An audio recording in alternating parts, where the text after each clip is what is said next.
आज Doubtnut app download करें। Doubtnut पर अपने सभी गणित, रसायन विज्ञान, भौतिक विज्ञान और जीव विज्ञान के डाउट्स का करो सफाया। बस प्रश्न की फोटो खींचो, एक ही प्रश्न को क्रॉप करो और तुरंत वीडियो सोल्यूशन पाओ।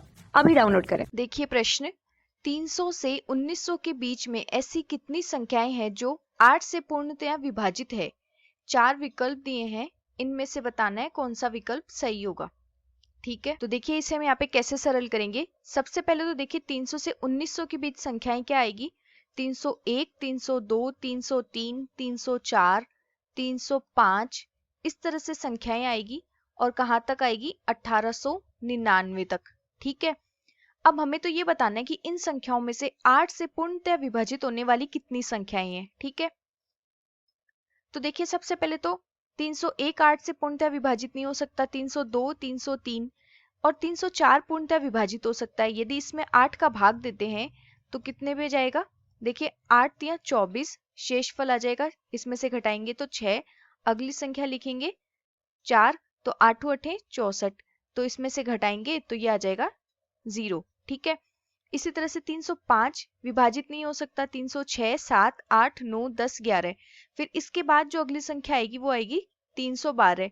ठीक है, ये 8 से पूर्णतः विभाजित होगी, तो 8 से पूर्णतः विभाजित होने वाली संख्याएं लिखते हैं। यहाँ पे हम लिखते हैं 8 से पूर्णतः विभाजित होने वाली संख्याएं, और ये किनके बीच में, 300 से 1900 के बीच। और वे संख्याएं आ जाएगी 304, 312, इसके अगली संख्या आएगी 320 इस तरह से, और जो अंतिम संख्या आएगी वो क्या आएगी 1896। ठीक है, तो ये हमारे पास देखिए ये एक कैसी श्रेणी बन रही है। ये जो अनुक्रम हमें मिला है 300 से 1900 के बीच वे संख्याएं जो 8 से पूर्णतः विभाजित होने वाली है, इनके लिए जो हमें ये अनुक्रम मिला है ये कैसा एक समांतर श्रेणी है।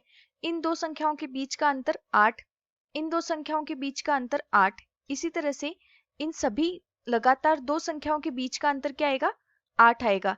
इसका मतलब जो सार्व अंतर है ये एक हमारे पास समांतर श्रेणी बन गई, जिसका सार्व अंतर d का मान क्या है 8, और ये हमारे पास एक समांतर श्रेणी है। ठीक है, और जिसका nवां पद का मान क्या है, यहाँ पे यदि लिखें जिसका nवां पद, इसका मान है 1896, और जिसका प्रथम पद a क्या है, प्रथम पद a का मान है 304। ठीक है, और हम जानते हैं समांतर श्रेणी का nवां पद का सूत्र क्या होता है, an बराबर a plus n minus a गुणा d। तो इसमें मान रखते हैं, जहां पे an क्या है nवां पद है, a क्या है प्रथम पद है, और d क्या है सार्वंतर है।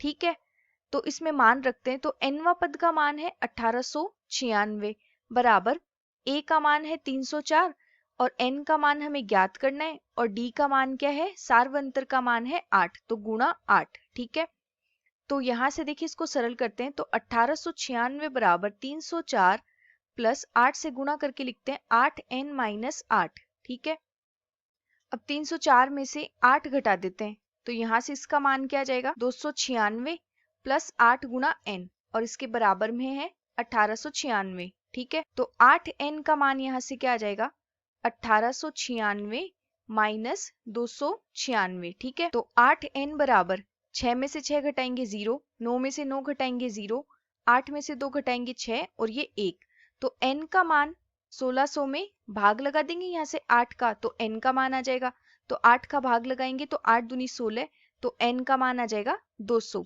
ठीक है, इसका मतलब यहाँ से हमें क्या मिल रहा है कि इसके बीच में ऐसी कितनी संख्याएं हैं, n संख्याएं हैं जो 8 से विभाजित होती है। ठीक है, तो यदि विकल्प देखें तो दूसरे विकल्प में दिया है 200, तो दूसरा विकल्प सही हो जाएगा। धन्यवाद। कक्षा 6 से 12वीं से लेकर नीट, IIT, JEE वो एडवांस के लेवल तक 1 करोड़ से ज्यादा छात्रों का भरोसा।